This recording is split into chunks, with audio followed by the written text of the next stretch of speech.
Vipi Ndila, naona tumekuja kibiashara lakini huna unachojibu, tatizo nini?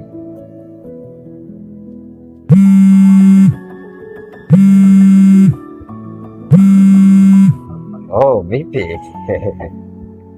Niambie. No, wewe fanya kama mimi nilivyokuambia. Kwa hiyo haina haja ya kitu chochote wewe kukipangua hapo, kwa sababu tumeshakubaliana mimi na wewe. No, hamna kitu, kwa sababu najua nipo kwenye biashara ambayo hapa nimekuja kuimalizia. Nahisi sio muda mrefu nitakuja hapo. Kwa nini? Acha sana.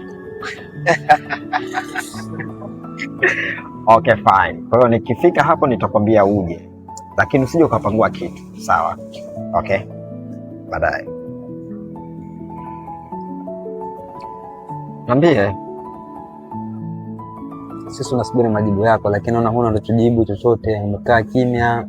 Unajua Samir, nilikwambia mwanzo kama mimi siwezi kufanya biashara ikiwa pana huyu bi,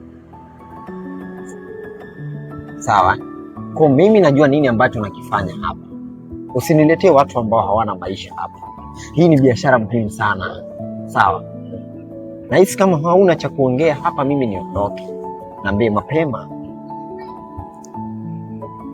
Usiniletee watu ambao hawana hadhi, hawana chochote ambacho kwenye maisha yao. Usinikutanisha na watu kama hawa. Na hisi haujawa tayari. Baadaye.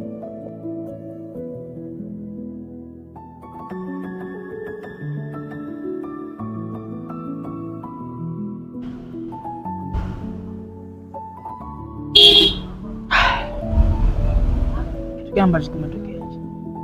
Nilikwambia mwanzo kwamba mimi sihitaji kuja hii sehemu, kwa sababu najua lazima tu Ndila ataniponda tu.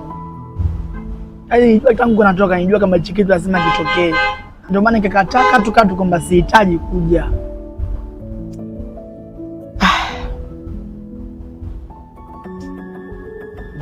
Sijui hata kwa nini Ndila amekuwa na dharau kama hizi.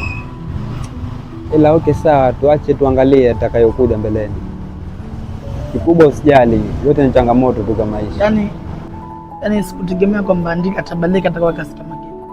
Kwa sababu mtu ambaye tumeishi naye, kwa sababu tunajua kwamba Mwenyezi Mungu amemjalia maisha mazuri, ndio tayari tunaona kwamba si so watu. Yaani sikutegemea kwamba siku nilienda kwake akanitharau kwa ajili ya chakula tu. Ndio maana mpaka leo sisi ugombe utauishi. Chakula tu. Kikubwa pole sana bro, tuangalie atakofuata. Kwa haya tuachane nayo, kwa sababu yote ni changamoto kwa maisha. Basi sawa, mimi naona kwamba tumwache na maisha yake. Sisi tufuate kwetu, alafu tuone nini mwisho wake. Kwa sababu ndio sisi ambao tutabeba jeneza lake. Kwa hiyo mwache yeye na maisha yake. Mungu amemjalia. Tutaona siku nyingine. Basi baadaye. Poa.